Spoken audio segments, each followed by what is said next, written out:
दोस्तों, महाराष्ट्र की राजनीति में एक बार फिर से हलचल मची है और ये हलचल है, ऐसा कयास लगाया जा रहा है कि दो ब्रदर्स यानी ठाकरे ब्रदर्स एक बार फिर से साथ आ रहे हैं।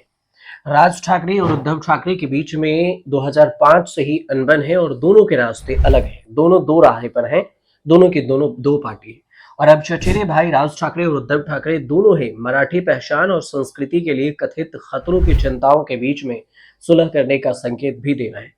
अलग अलग कार्यकर्ताओं में बोलते हुए दोनों नेताओं, जो क्रमशः शिवसेना है यूबीटी और महाराष्ट्र नवनिर्माण सेना जो एमएनएस है, इस दोनों का नेतृत्व कर रहे हैं। इन्होंने एक साझा संदेश दिया है कि महाराष्ट्र के भाषाई और सांस्कृतिक हित राजनीतिक प्रतिद्वंद्विता के ऊपर है।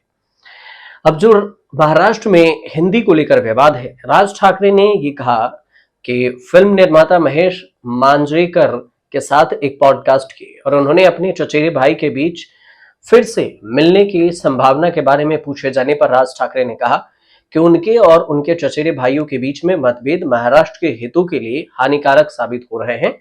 राज ठाकरे ने यह भी कहा कि उद्धव और मेरे बीच में विवाद और झगड़े मामूली हैं, महाराष्ट्र इन सब से कहीं बड़ा है और ये मतभेद महाराष्ट्र और मराठी लोगों के अस्तित्व के लिए महंगे साबित हो रहे हैं और साथ आना मुश्किल नहीं है। ये इच्छा शक्ति का मामला है और यह सिर्फ मेरी इच्छा या स्वार्थ की बात नहीं है। हम बड़ी तस्वीर देखने की जरूरत करते हैं और सभी राजनीतिक दलों के मराठी लोगों को एकजुट होकर एक पार्टी बनानी चाहिए।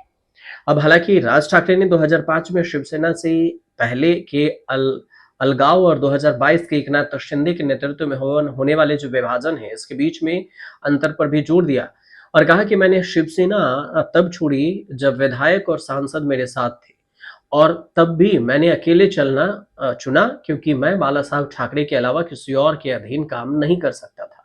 मुझे उद्धव के साथ काम करने में कोई आपत्ति नहीं थी और सवाल यह है कि क्या दूसरे पक्ष में मेरे साथ काम करने की इच्छा है।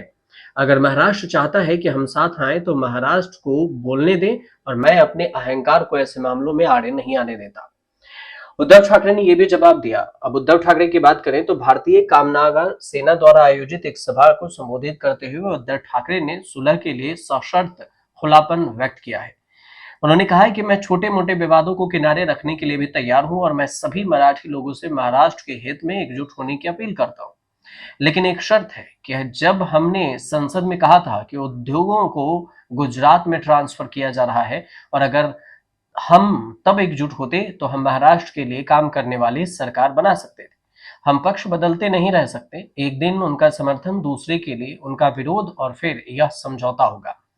उद्धव ठाकरे ने यह भी कहा कि जो कोई भी महाराष्ट्र के हितों के खिलाफ काम करता है, मैं उसका स्वागत नहीं करूंगा, क्योंकि उसे घर नहीं बुलाऊंगा और या उसके साथ नहीं बैठूंगा। पहले यह स्पष्ट हो जाए कि मैं फिर महाराष्ट्र के लिए मिलकर काम करें या नहीं। अब जो हिंदी का विरोध है, ये भी समझिए। ये जो टिप्पणी है ऐसे समय में आई है जब दोनों नेताओं ने सभी मराठी और अंग्रेजी माध्यम के स्कूलों में कक्षा 1 से 5 तक हिंदी को अनिवार्य विषय बनाने के लिए जो महाराष्ट्र सरकार के फैसले हैं उसका विरोध किया है। बीजेपी के जो नेतृत्व वाली महायुति सरकार है, इसके द्वारा शुरू की गई इस नीति को दोनों दलों ने मराठी भाषा का अपमान माना। उद्धव और राज ठाकरे ने स्वतंत्र रूप से इस नीति की निंदा की और उनका तर्क था कि यह मराठी के सांस्कृतिक प्रतिष्ठा को कमजोर करती है, खासतौर पर ऐसे समय में जब बीजेपी सरकार ने महाराष्ट्र को शास्त्रीय भाषा का दर्जा दिया हुआ है। अब उद्धव ठाकरे ने घाटकोपर का हवाला देते हुए बयान दिया और हिंदी को अनिवार्य बनाने पर भी उन्होंने बात कही। कहा कि मैं फडणवीस से कहना चाहता हूं कि घाटकोपर में मराठी को अनिवार्य बना दे और हम किसी अन्य भाषा का विरोध नहीं करते हैं, हम सभी को अपना मानते हैं और बनाना चाहते हैं। भारतीय, गुजराती अब मुसलमान भी साथ हैं, लेकिन आप हमें क्यों अलग करना चाहते हैं।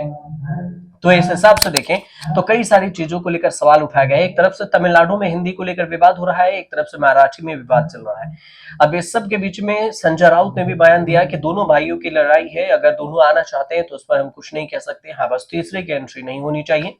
अब देखना यह होगा कि दोनों भाई कब तक एक दूसरे के से मिलते हैं और एकजुट होकर महाराष्ट्र को सही तरीके से चलाते हैं।